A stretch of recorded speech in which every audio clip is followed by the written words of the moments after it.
there's like before the rally, and then there's like after the rally. There is no in between.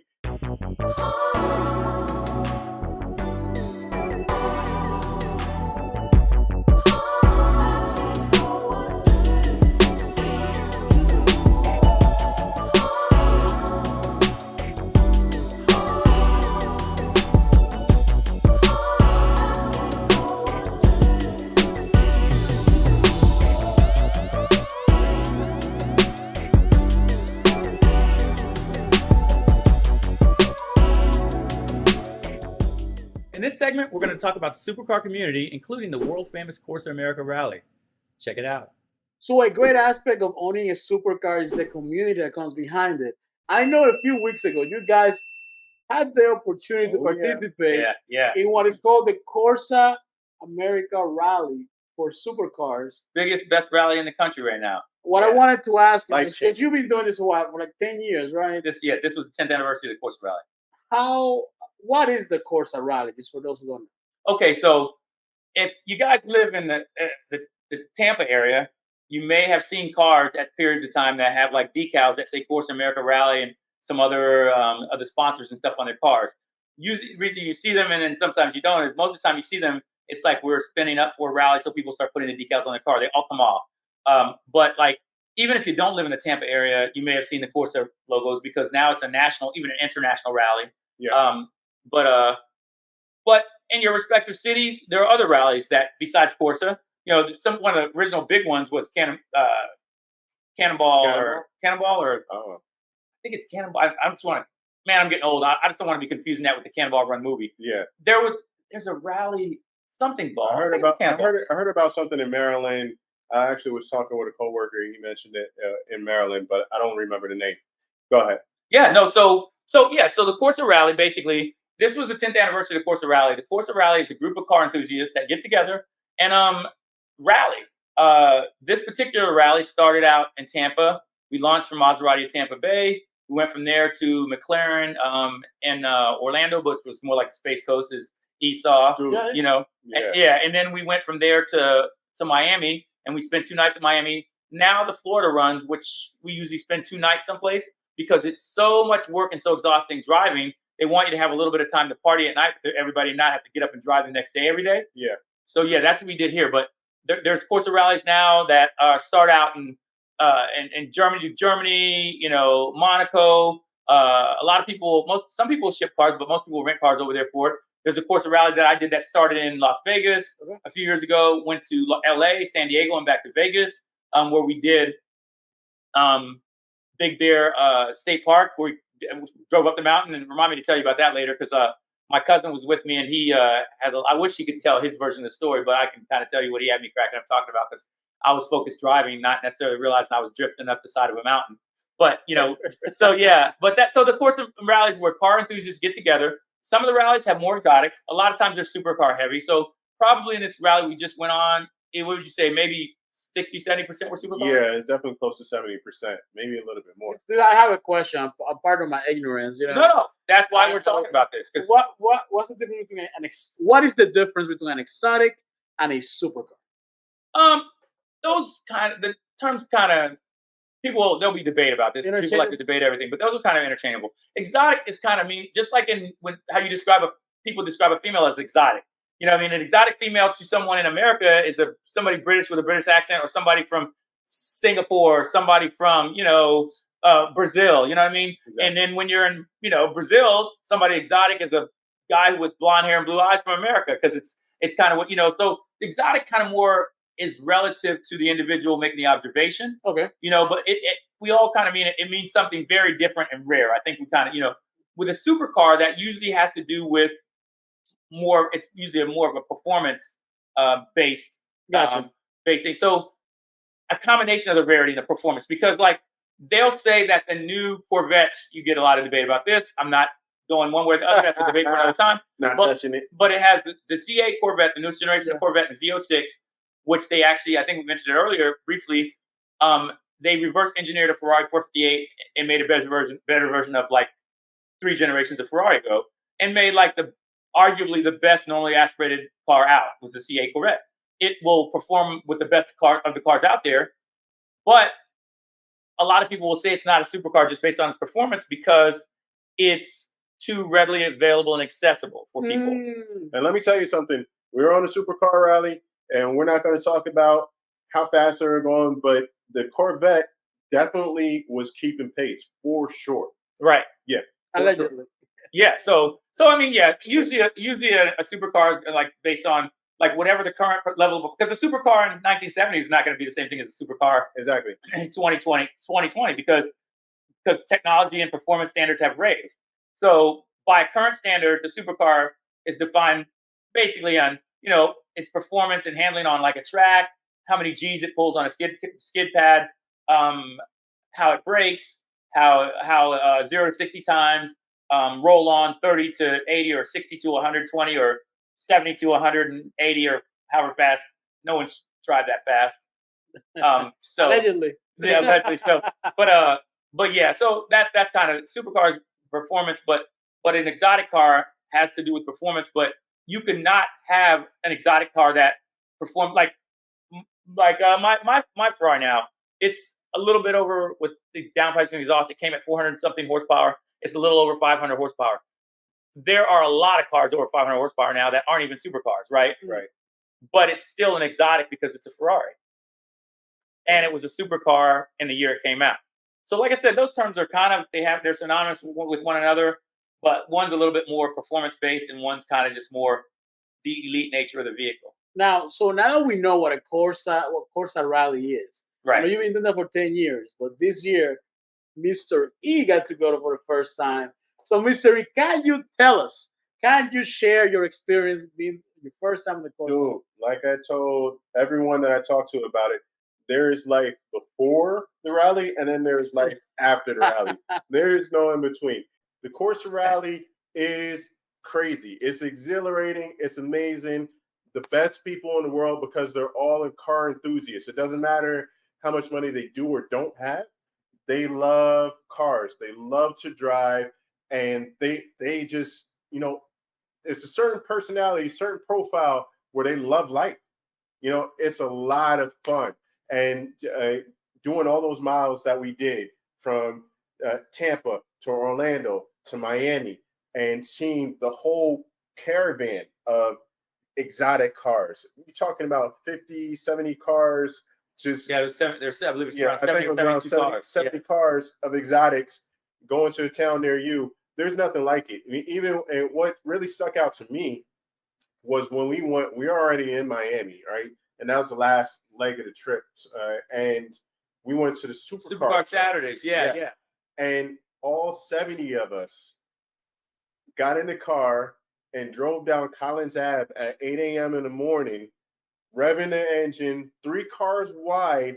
It was such a spectacle. It was such a big deal. Everybody in Miami is used to exotics. It has the highest concentration of exotics in Miami-Dade. People were stopping and taking pictures. People were stopping and recording because it was 3 wide, and everybody was just it was echoing off of the buildings. It was something I've never seen before. Yeah. Now, Tracy, how often does this rally happen in a year's time? Something that happens every other month, once a year. You talk to me. Usually there are 2 or 3 a year, and like I said, I'll plug for my boy. The guy who started Corsa is at Corsa Boss on Instagram. His name is Thomas Heinrichs.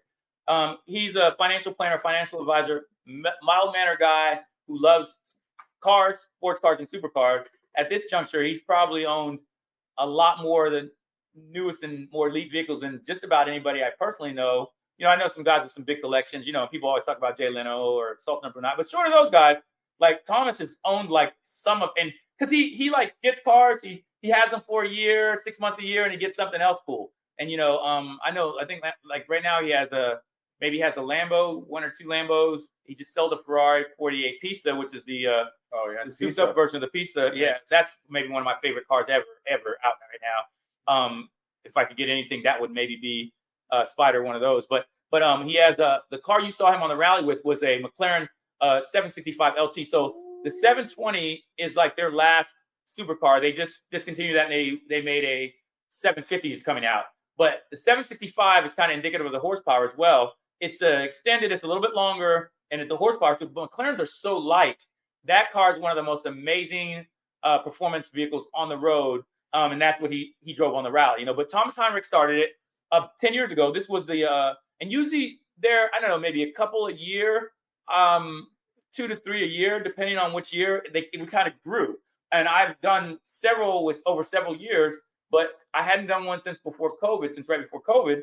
Didn't want to do it during COVID. They had a couple during COVID, but my wife working in healthcare, I didn't want to expose her to the extra risk and stuff like that, being around the people. So I was still being responsible for my household, and I also felt like, the car part would have been cool, but the other part is Esau that is really neat is like when that community comes together to like celebrate and party in the evenings where we're in like restaurants or we're in clubs or whatever. And God. That was going to be like different during the pandemic time. So I said I was going to wait till after the pandemic. So this was a great time for me to come back, do the Florida run, get a chance to take E with me. And then it was also the 10th anniversary year. So it's a special year for Corsa rallies because there's a rally coming up now. There's one coming up in a couple of months that's going to be starting in Atlanta. I think it's called a Smoky Mountain. Smoky Mountain. Good, Smoky Mountain. Yeah. So it's going to go a couple of places up in the Smoky Mountains starting from Atlanta and 2 other stops. Then there's going to be one in Europe this year as well that's still remaining. Yeah. Now, while being a Corsa, I know you mentioned you learn a lot about supercars. The stuff that goes behind the scenes of owning that. What can you share with us some of the stuff that you learned about owning a supercar from being in Corsa? All right. So coming from my perspective, which is a non-supercar owner, right? Car enthusiast, and I it's great to be in one. Thanks for the opportunity. But you already know it. He was a great co-pilot. I had him working in the car. Yeah, he had to teach me, and then I finally got on the ball. It took a minute, but I was there. But coming from that perspective, you get to see what it's like to be an owner and as a co-pilot, and it's a lot. It's not that you're a sports car or a supercar owner. It's more like you're changing your lifestyle, because when you own a supercar, you have to worry about everything. Where am I going? Because is there parking? Are the roads bumpy? If the roads are bumpy, you're going to scrape your undercarriage, which is going to cost you money, and it's going to be in the 5 digits, right? And you have a choice of using insurance, but I learned that if you use insurance, it's going to go on your record, which depreciates the value of your car on the resale. Yeah. So you're better off coming out of pocket, and like I said, it's going to be allegedly. Yeah. Well, that's right. Allegedly, right. Yeah, and it's going to be 5. It's going to be 5 figures.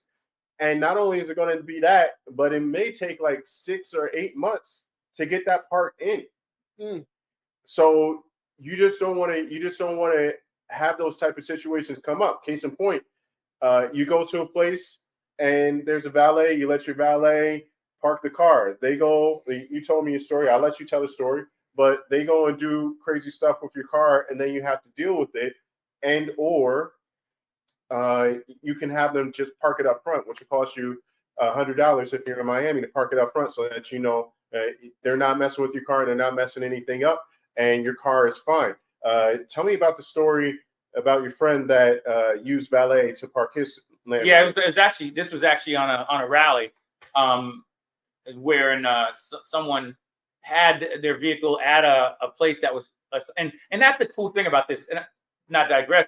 Thomas does a great job of like learning and growing. Like they've gotten more and more refined, and everything just runs so smoothly. It was very smooth. You saw this was the first time I ever had to use because the Huracan Evo has a trunk that will hold 2 backpacks barely, right?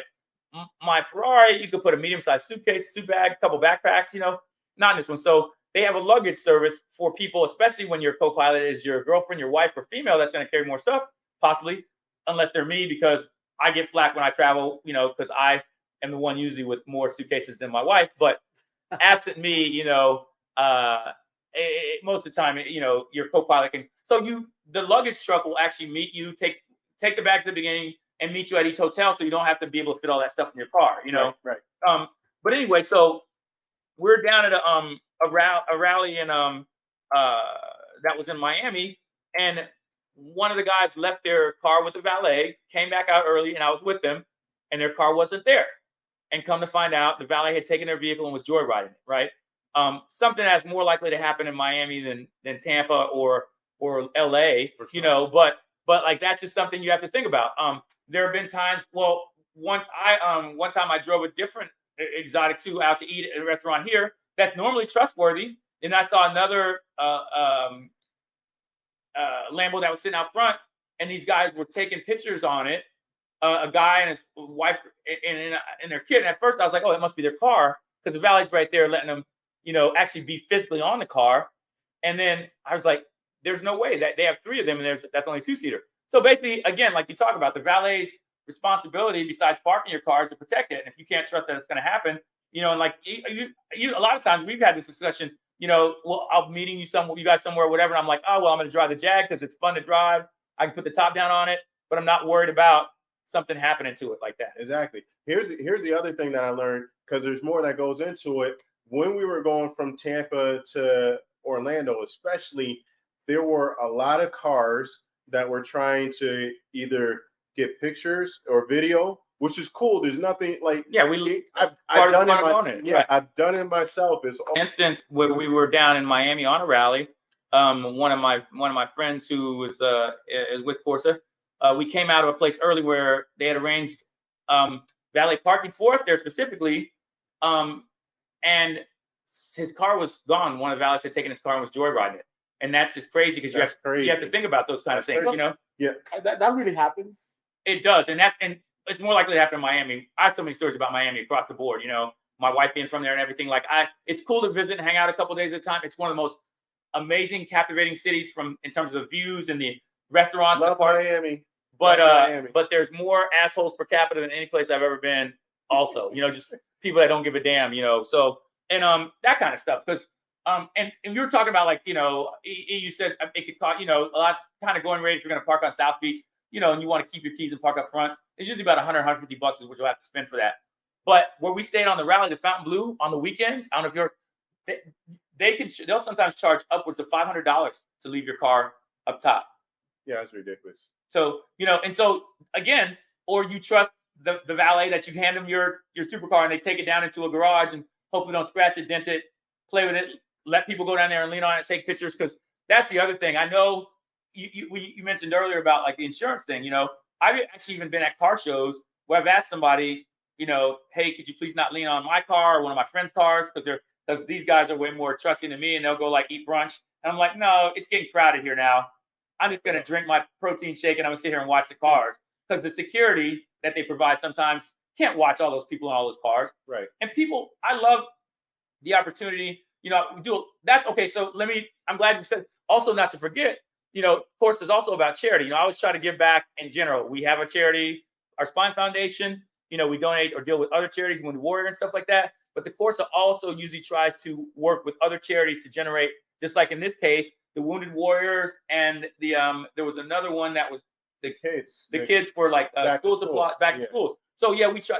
That's the thing. So if I'm out and some lady and her son or some guy and his grandson's looking at the car, and they're like, "Oh gosh," and they're even respectful enough sometimes to even ask if you could take a picture. Right. And as a former agent, understanding like expectation of privacy, you don't have to ask somebody to take a picture of something that's sitting out in public. So the fact that they're even that polite, I'll say, "Hey, yeah, sure, you can take a picture." I'll be like, "But do you want to get in and sit inside and get the picture?" And usually they're like, "Wow," So I do that all the time. But conversely, like I won't lean on, your 1974 Toyota Corona or whatever it was I had when I was in college. It was before the Corolla. It was a Corona. Like my first car, my grandpa got it for me. Yeah. It was a Corona, bro. Wow. You still have those like internationally, like in the Dominican Republic. Corona? Yeah, Corona. I'm glad you touched me here, dog, because Lion, I didn't know anybody else knew about a Corona. Yeah. It's like, but it was transportation. But I was proud of it because it was mine, so I cleaned up.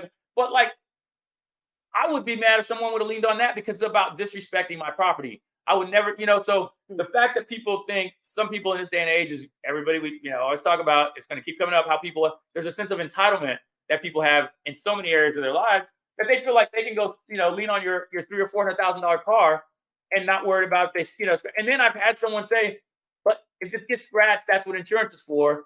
Not understanding the totality of like what you explained. Exactly. You don't want to do insurance because it's going to get you coming and going. You're going to pay a high deductible, and also it's going to affect your resale. So that's another part that I was talking about, having a supercar and it being a lifestyle, because as a co-pilot riding with you, I encountered a lot of drivers on the road that wanted to take video, or they wanted to take picture, or they wanted to keep up with you, which that part is not cool, and I'll explain why in a second. But you found that you weren't safe anymore, because if they're trying to take a picture, which happened to us quite a few times, they would veer into our lane. And now, forget about like having to fix the car or replace the car. Dude, you about to crash into us because you're trying to take a video. That's not cool. That's not safe for anybody, right? Better if you have your co-pilot. Exactly. And one of the guys had his wife like screaming in the passenger seat or whatever. That part is not cool. Like, if you're going to take a video, keep it under control, right? Now, here's the other part. You have other cars that aren't supercars. Let's say even if it was like when I have like a Lexus or whatever, trying to keep up with you. The reality is most cars relatively going up to about 140, 150 miles an hour, they can do that. If it's foreign, whatever, they can do. So if the Lamborghini takes off in like 2 seconds and goes from 90 to 150 in like 2 seconds, which it takes a little bit less than that.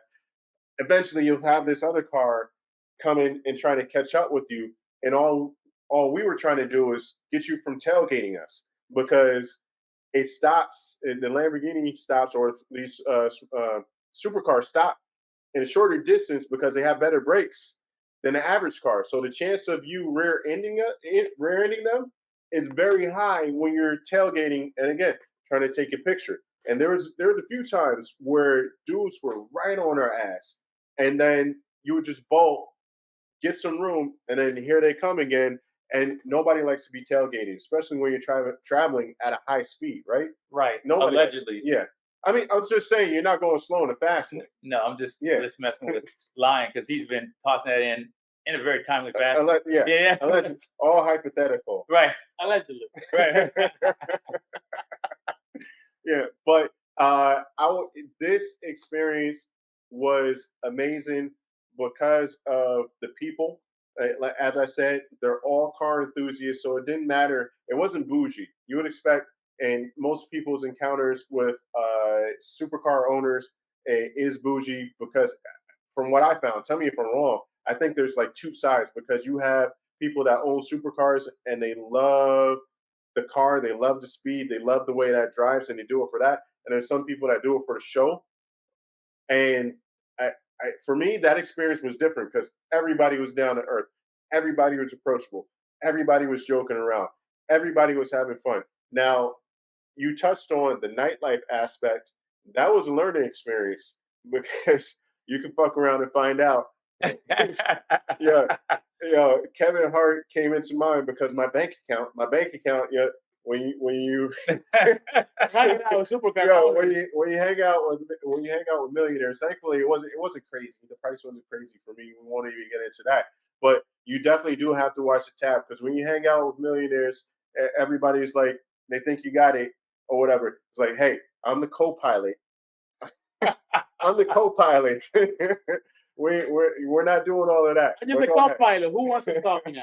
Now, exactly. Who wants coffee? Yeah. Yeah. Now, one thing I have to say, and credit to you. So you come in with this mentality. If you don't know too many people that may own this type of vehicles that live, they are associated with living a certain kind of lifestyle. They may not be so welcoming to you trying to like look at their car or touch their car or whatever. With Tracy, which I know this is for a little while now, Tracy's very welcoming. Tracy will show up with his Ferrari or one of his other cars that he may have. And he's always been so cool to let us just, hey, you can hang out, check this car out. It's so welcoming. So Tracy doesn't really fit that mold that you would think like, oh, this person's gonna be it's gonna be put off if I try to ask so many questions about the car. He's very welcoming. He'll teach you something. He'll even encourage you to get one yourself. Yeah, exactly. Because but for the grace of God, I'm thankful for. I never, somebody else I think it was Tato, and he said something really nice to me once, because I guess he didn't know my financial situation, and he figured it out, and he's like, wow, I'd have never thought that, because you same dude I met dancing salsa 20 years ago, and you always been like, it's a cool and to me that's a huge compliment, because I never want I never look down on anybody, no matter what I accomplish. And to me, some of my best accomplishments have nothing to do with like fiscal, financial things. They have to do, academic accomplishments or things, in terms of philanthropic things I've done.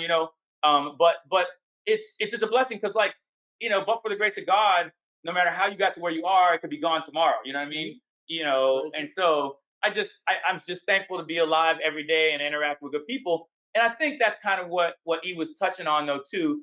A lot of the Corsa guys, maybe a minority people of supercar owners, most aren't in Corsa, depending on which rally you go on, where it is, maybe a little bit more elitist or snobby than others. But for the most part, they're the thing that connects everybody in these rallies most of the time in Corsa versus some of the other rallies or some of the other supercar events is that everybody's a car people. And it's kind of like golf, which we're going to talk about for sure in multiple episodes, just like, but like golf, you can be from, golf connects people in a way that's like so like bonding. It's almost like you're in a foxhole together. You know what I mean? Right.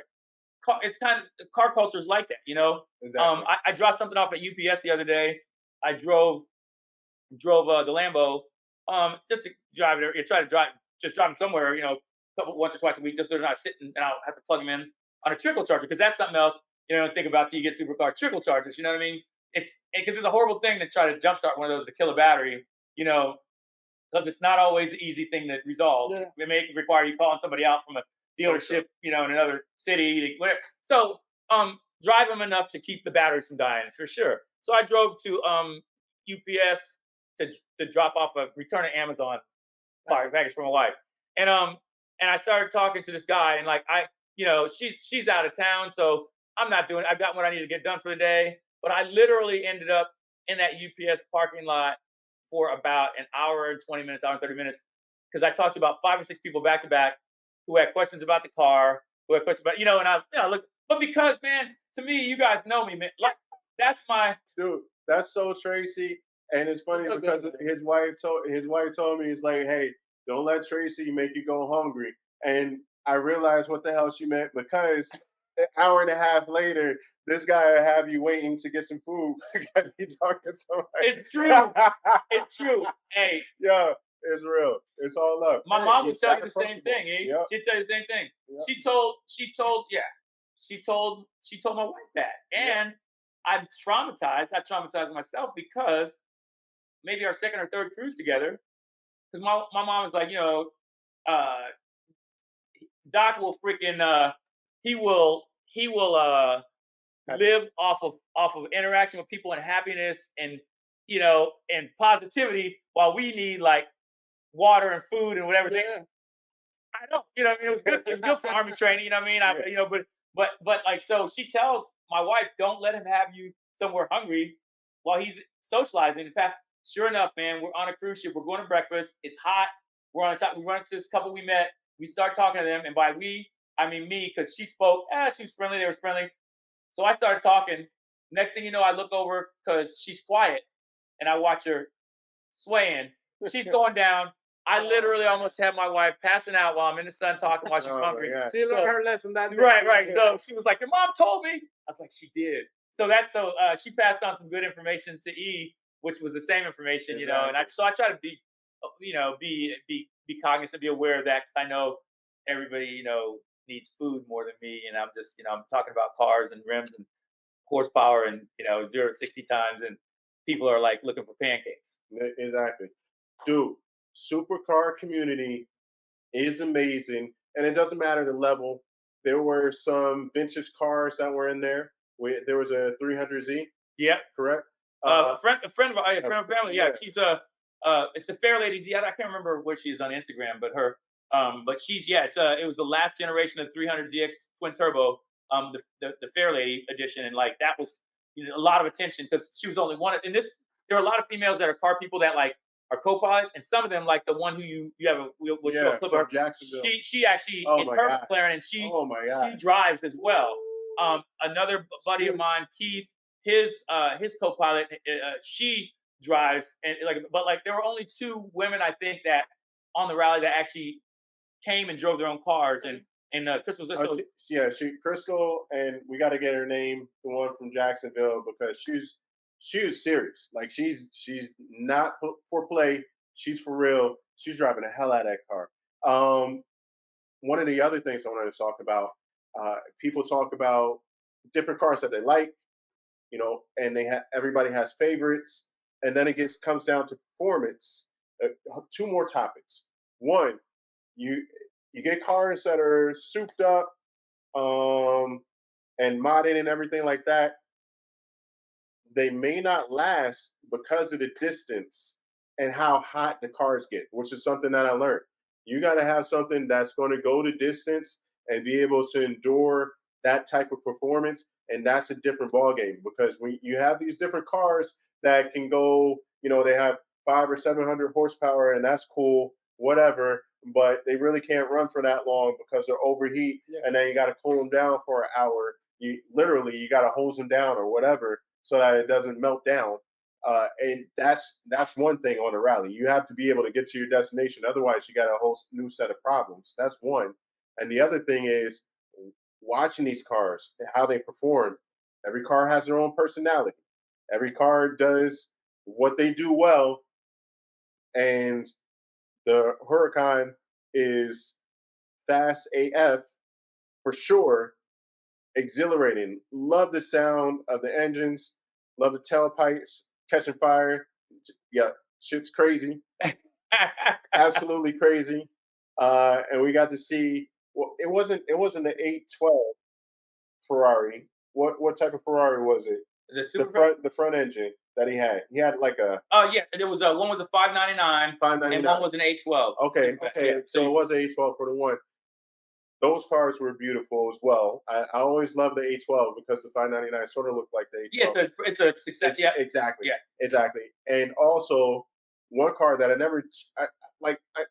everybody knows the McLaren is fast. Everybody, like, it's not surprising, right? Okay, cool. The McLaren is fast. Yeah. The McLaren is fast, dude. Like, it's the McLaren super fast, and because it's so light, it handles it gets low, which is bad when you're going across the bumpy road, which we had an encounter of. But it gets low and it handles the turns. One thing two things I'll say about your Lamborghini when you put it in Sprata mode. Is it Sprata mode? There's a sport mode. No, the first one, the cruise mode. Strata mode. Sorry, when you put it in Strata mode, that thing feels like you're cruising. It could be like and this is no disrespect. This is how smooth it is. It could be like a Mercedes Benz or something like that. It rides smooth. Then you put it in sports mode, it gets a little grumpy. Then you put it in Corsa mode, and it goes balls to the wall. Full tailpipe, pure aggression, loud engine, just pure speed, everything. And it's just amazing how the personalities change from one to the other. And seeing how every car, from the Corvettes that we saw on the rally to the 720. 720 Sorry, passing in my buddy. You saw my buddy, one of my good friends that came on the rally. I'm thankful. He said he signed up the last minute because I was on it and I talked him into it. Yeah. But we met on Corsa Rally probably like 9 years ago. He's a retired Navy fighter pilot. Right. So we always have he's a bad person for me to be in the running with. And he found understatement. Under fucking statement. Dude, you got two military guys, one who used to jump out of airplanes and the other one who used to fly jet fighters, Navy jet fighters. And apparently, there's an rivalry a little bit. Land speeds are too slow for them. So these guys, oh my God! Like, I'm a driver. I'm a driver. You check my record. Dangerous one. Yeah, but these guys, allegedly, these guys had me checking the stability of the floor on the Ferrari, or not the Ferrari, on the Lamborghini. Is very strong. The floor is very strong. I was pressing the ghost brake many times. A lot of air brake going on inside. Let me ask you, Mr. And then I'm gonna ask the same question, slightly different to Doc. What was your favorite car at that rally? 70 vehicles, 70 plus vehicles. What was your favorite? You don't have to say mine if it wasn't your favorite. No, there's two. There's two. I definitely love. Like, here's the thing. Aside from Doc's, let's put it there. No. No pressure. No. Because here's the thing. I freaking like grew up a Lamborghini Countach lover, right? And then I learned the history: Ferrari, Lamborghini. Ferrari has the handling. Lamborghini is speed first, handling second. Like, you're going to go fast, and if you crash into the wall, you get there really fast, right? So that's what he did. Allegedly. Allegedly. The big 12-cylinder Lambos. I mean, they're kind of, that's the kind of thing when they came out with the Gallardo, which was a predecessor to the Huracan and Huracan, right. They kind of like started bypassing that stereotype with 10-cylinder Lambos, where they started handling more on par with some of the other supercars versus like historically like Countach Diablo, exactly. A Murcielago, a Aventador. They were just really fast in a straight line. And that's what I'm getting at, because that's once I started learning that, and this leads up to your car. Before that, and this is me going along, reading and learning about the cars, like, okay, the Ferrari is going to handle in the turns, and Lamborghini is just going to go fast, and I'm going to have to slow down in the turns. Your Lamborghini handled. It was a great ride. There was certain situations where, honestly, as a driver, what I consider a driver myself, and he's a driver. He's a great driver. He's a good sport driver. Yeah, so, yeah. I didn't see how that was working out, but I'm just like, we're just gonna let Tracy handle it. It's a big thing, because if you ever drive with Mr. E, you gotta hold on to your life.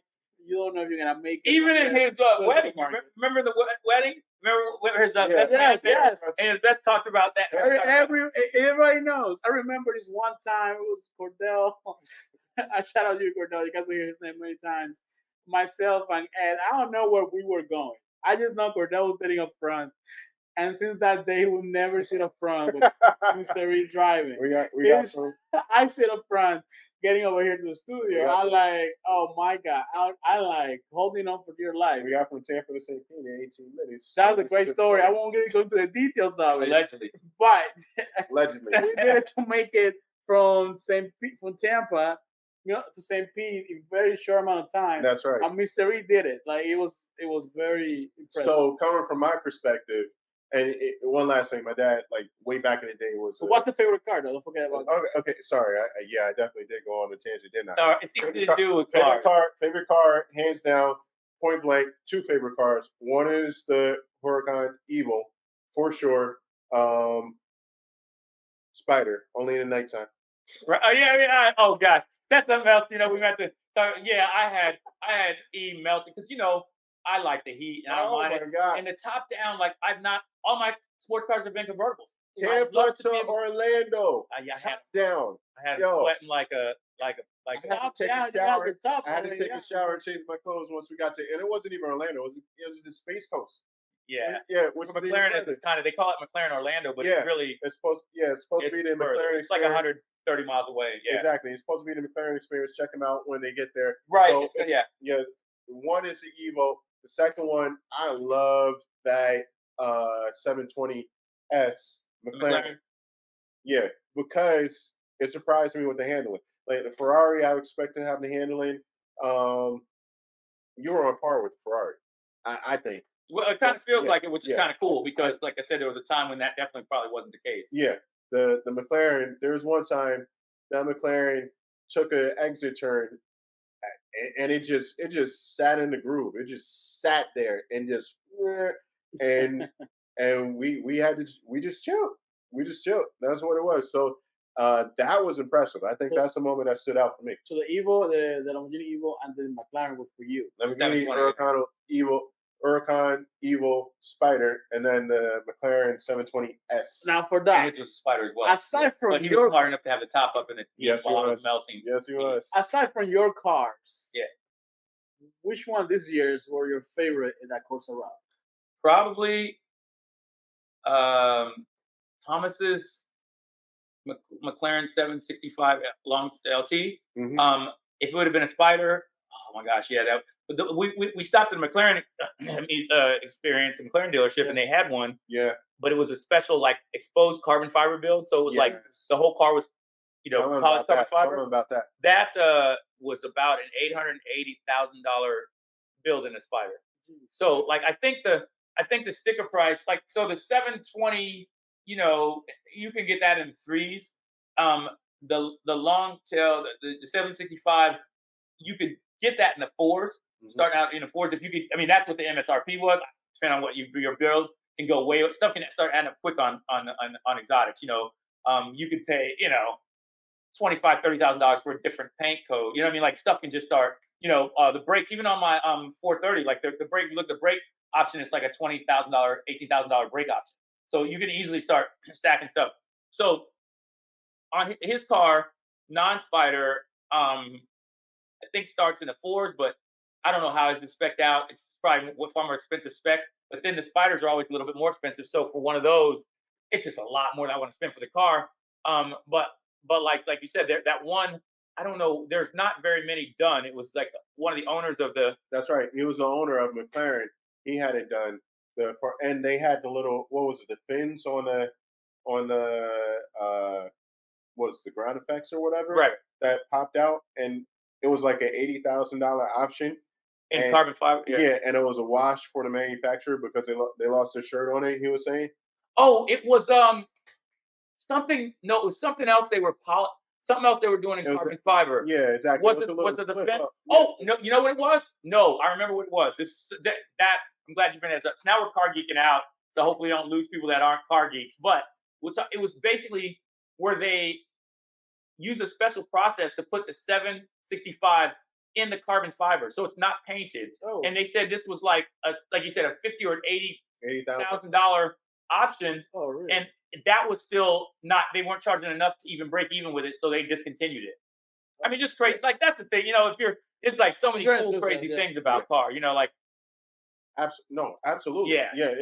This is a great experience for exotic / supercar owners, and that's the play. From how much it costs to own it, and how much it costs to buy a car, to how much it costs to maintain it, and the things that you have to go through for maintenance, whether it's the expensive brakes or minor part repairs, which end up being a lot of money and taking a lot of time, possibly because of the availability, and also the community, right? The community. Where do you go after after you're restricted, and where you can drive and all this other stuff? Like, how do you have fun? And the rally is one of those solutions. It's definitely the play for supercar ownership. So in this episode, we talked about owning a supercar. We discussed the cost of maintenance, as Mr. E described, and the fun or the ability to have community with different people that share those experiences and the same type of lifestyle as you. We certainly hope you enjoyed this episode. There's more to come, for sure. So stay tuned to the playbook. Last words, Doc? Well, yeah, it's just good to be here doing this with you guys. My boys been wanting to get this going for a while, so it's finally we picked a good episode and subject matter to launch on. Most episodes we'll actually have a guest. We'll bring in some estrogen to balance out some of this testosterone to get a different opinion. But we felt like for our first episode, we just wanted to introduce ourselves to you and the world and the playbook. But yeah, in terms of owning cars, or supercars in general, it's just an experience. Any kind of if you love cars, it's not even just about supercars, but to have the opportunity to, like you said, in a rally environment or connect with other car lovers is just an amazing thing. Even as an owner of supercars, I still am always learning and seeing things that I was like, wow, I didn't know about that. I didn't know about the $80,000 option to like etch. Those things.